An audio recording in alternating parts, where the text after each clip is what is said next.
Well, the price for milo follows the price of corn, and that's a crop that has lost a considerable amount of value over the last 2 years. Right now, corn is selling for about $3.60 a bushel.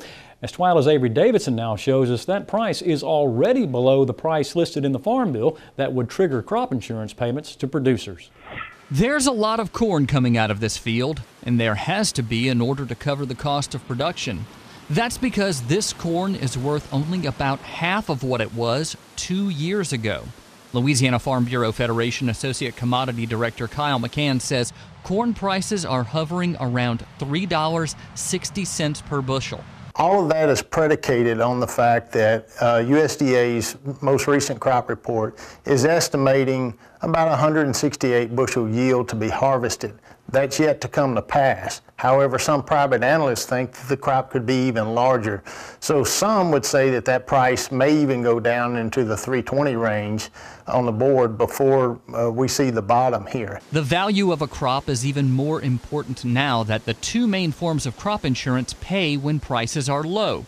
And the price of corn is already below the reference price in the new Farm Bill. The two main types of program is price loss coverage, in which you have a reference price much similar to the target price programs of old. The second type program is the ARC program, which is an average revenue over 5 years, excluding high and low years. So that moves forward as you go through this, utilizing, though, initially all the high price years we had in the last 4 years. You know, in order to participate in any farm programs, you have to have at least the minimum NAP coverage, you know, through your, Farm Services Agency, through the FSA.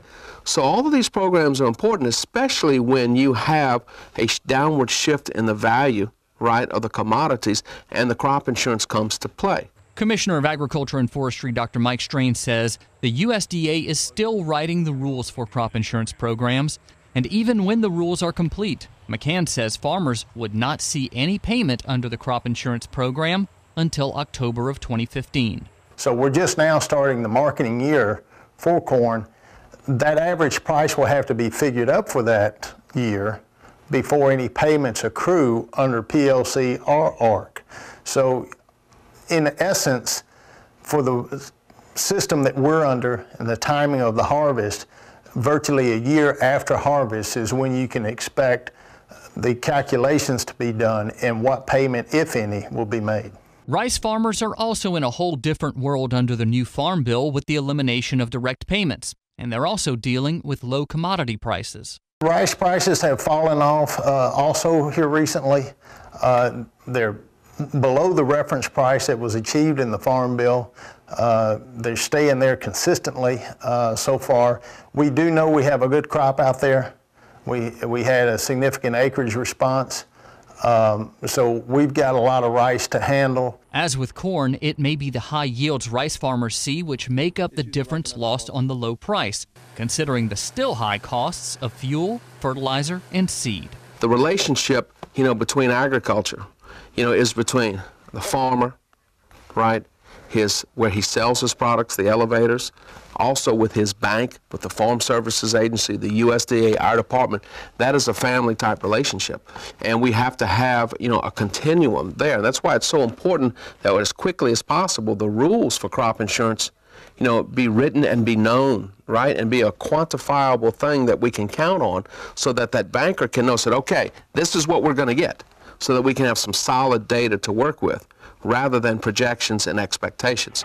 Kyle McCann says in the coming weeks, State Farm Service Agency Director Craig McCain will hold meetings with farmers to go over the crop insurance programs in the new Farm Bill. Now, what makes this really interesting, guys, is that some of those programs are still being written by the USDA, so they don't even know completely what's going to be in it. I spoke with Mike Strain, Dr. Mike Strain. He says that he's going to Vermont next week to meet with other ag commissioners across the country to learn exactly what is going to be there when those rules are finalized. And I'm going to put you on the spot.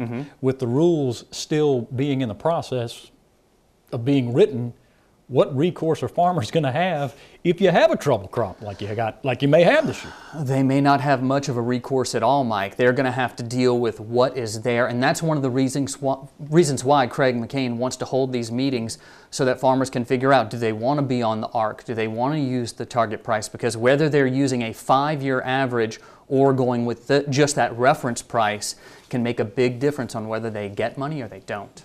Tell you what, it's going to be interesting to see how that whole thing shakes out. Avery Davidson, thanks.